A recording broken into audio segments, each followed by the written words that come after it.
العلی العظیم وصدق رسوله النبی الامین الکریم ونحن علی ذلک لمن الشاہدین والشاکرین والحمد للہ رب العالمین۔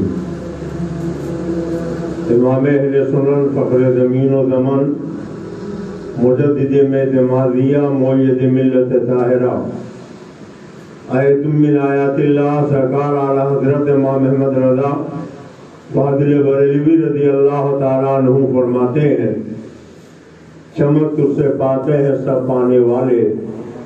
یا رسول اللہ، چمک تجھ سے پاتے ہیں سب پانے والے، میرا دل بھی چمکا دے چمکانے والے۔ اور برستا نہیں دیکھ کر ابر رحمت، برستا نہیں دیکھ کر ابر رحمت، بدوں پر بھی برسا دے برسانے والے۔ اور تو زندہ ہے واللہ، تو زندہ ہے واللہ، میری چشم عالم سے چھپ جانے والے۔ سبحان اللہ، سبحان اللہ۔ آقا نامدار محبوب کردگار شفیع روز شمار رحمت عالم نور مجسم ہادی اکرم حضور احمد مصطفیٰ محمد مصطفیٰ صلی اللہ علیہ وسلم کی بارگاہ بےکس پناہ میں عقیدت و احترام سے درود و سلام کی نظریں پیش کریں۔ اللہم صلی علی سیدنا و نبینا مولانا محمد ماد الجود والکرم وعلی آلہ وآلہ وسلم صلاۃ و سلام علیکہ یا رسول اللہ۔ آج عزیزم حافظ و قاری محمود عالم سلموں کے بیٹی کی شادی کی خوشی میں ہم اور آپ یہاں حاضری کی سعادت حاصل کر رہے ہیں۔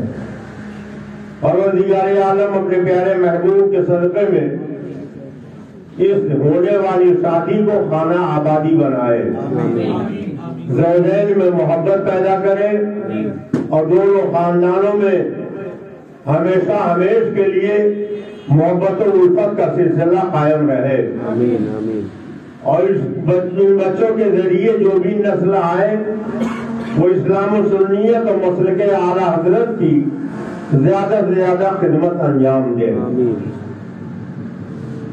مجمع مختصر ہے اور میرے خیال میں اگر جوڑا جائے تو جتنا سننے والے ہوں گے اتنا ہی سنانے والے ہیں۔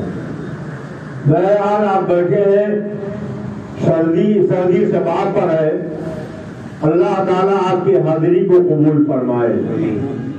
سلسلے قادریہ برکاتیہ نظمیہ کے ایک بہت بڑے امام سرکار غوث اعظم کے پرزادہ پیر حضرت سیدی سبتی رضی اللہ تعالیٰ عنہ ایک مرتبہ کہیں سفر میں جا رہے تھے۔ دھوپ بہت تیز تھی، دھوپ سے بچنے کے لیے ایک پیڑ کے سائے میں پہنچ گئے۔ جب پیڑ کے سائے میں پہنچے تو اللہ تبارک تعالیٰ نے اس پیڑ کو قوت گویائی عطا فرمائی اور اس پیڑ سے آواز آئی کہ اے سیدی سبتی، میری طریقے سے بن جاؤ۔ فرمایا کیا مطلب؟ فرمایا لوگ سایہ لینے کے لیے میرے نیچے آتے ہیں، میں خود دھوپ میں جلتا رہتا ہوں مگر انہیں دھوپ سے بچاتا ہوں۔ لوگ مجھے پتھر مارتے ہیں مگر میں انہیں پھل دیتا ہوں۔ حضرت سیدی سبتی نے فرمایا کہ ہاں بات تو تیری صحیح ہے کہ جو تیرے نیچے آ جاتا ہے وہ دھوپ میں تو جلتا رہتا ہے لیکن اسے سایہ دیتا ہے۔ لوگ تجھے پتھر مارتے ہیں تو اسے پھل دیتا ہے مگر تیرا آخر جو ہے بہت بھیانک ہے۔ کہا کیا مطلب؟ کہا جب تو سوکھ جاتا ہے تو لوگ تجھے جلا کر خاک کر دیتے ہیں، تو کوئلہ بن جاتا ہے، راکھ بن جاتا ہے، تو تیرا آخر جو ہے بہت بھیانک ہے۔ ایسا کیوں؟ تو اس نے کہا میرے اندر ساری خوبیاں ہیں مگر ایک کمی ہے، اور وہ کمی یہ ہے کہ میرا اپنا کوئی مزاج نہیں، جیسی ہوا ہوتی ہے میں ویسے ہی جھول جاتا ہوں۔ اگر پورب کی ہوا آئے تو میں پچھم جھک جاتا ہوں، پچھوا آیا ہے تو پورب چلا جاتا ہوں، اتر کی ہوا آئے تو دکن جھک جاتا ہوں، دکن کی ہوا آئے تو اتر چلا جاتا ہوں۔ چلو تم ادھر کو ہوا ہو جدھر کی، تو میں اپنے راستے پر اپنی جگہ پر اٹل نہیں رہتا، اور اسی کی عذاب کی وجہ سے میرا آخر بہت خراب ہوتا ہے اور مجھے جلا دیا جاتا ہے، کوئلہ بنا دیا جاتا ہے، یا مجھے راکھ بنا دیا جاتا ہے۔ کیا مطلب؟ انسان کو چاہیے کہ وہ اللہ اور رسول کی مرضی کے تابع رہے، دنیا والوں کی مرضی نہ دیکھے۔ یہ دنیا کیسے چلانا چاہتی ہے، ہم کو ویسے ہی چلنا چاہیے۔ یہی حضرت سری سختی رضی اللہ تعالیٰ عنہ ہے، جا رہے تھے، شرابی کو دیکھا، شراب کے نشے میں دھن پڑا ہے، اللہ اللہ اللہ کہہ رہا ہے۔ اٹھا کے بٹھایا، کلی کرائی، منہ دھلایا اور چلے گئے۔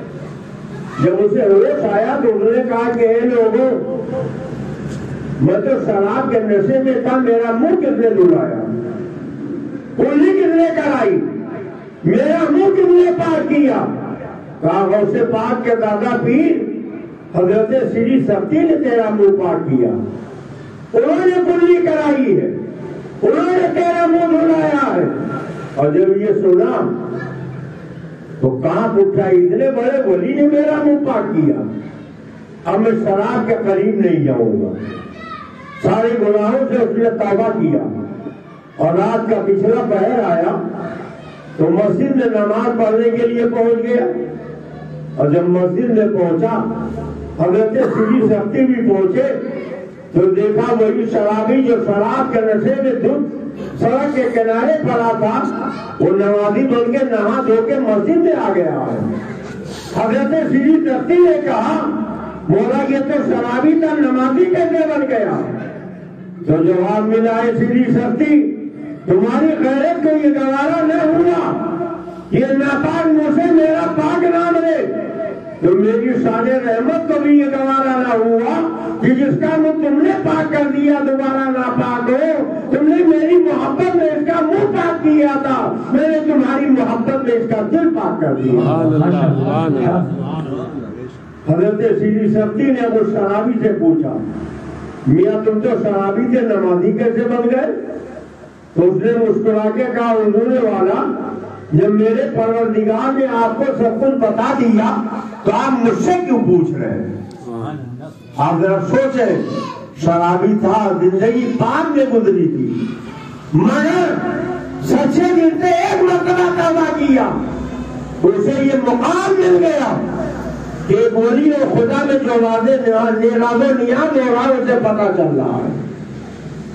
میں عرض یہ کرنا چاہتا ہوں کہ ہمیں چاہیے کہ زندگی ایسے انداز میں گزارے جس انداز میں زندگی گزارنے کا حکم ہمیں اللہ اور رسول نے دیا ہے۔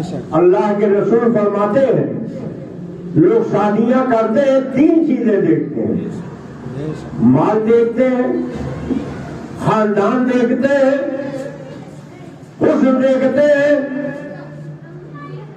مال دیکھ کر لوگ شادی کر دیتے ہیں، مالدار گھر کا ہے، حسن دیکھ کے لوگ شادی کر دیتے ہیں، بڑا حسین ہے، حسن و جمال کا پیکر ہے۔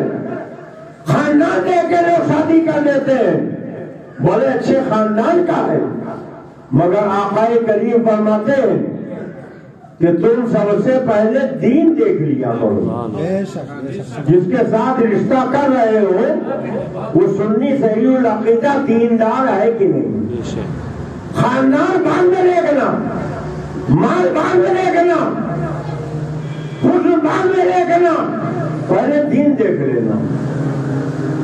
اور آپ جانتے ہو آقا کے حکم میں حکمت کیا ہے؟ ایک حسین گھر کی حسن و جمال کی پیکر لڑکی آپ بیاہ کر گھر لے آئے تو اسے اپنے حسن پر ناز رہے گا، نہ ساس کی قدر کرے گی، نہ سسر کی قدر کرے گی، نہ شوہر کی عزت کرے گی۔ مالدار گھرانے کی لڑکی لے آئے تو اس نے اب اسے اپنے میکے کے مال پہ گھمنڈ رہے گا،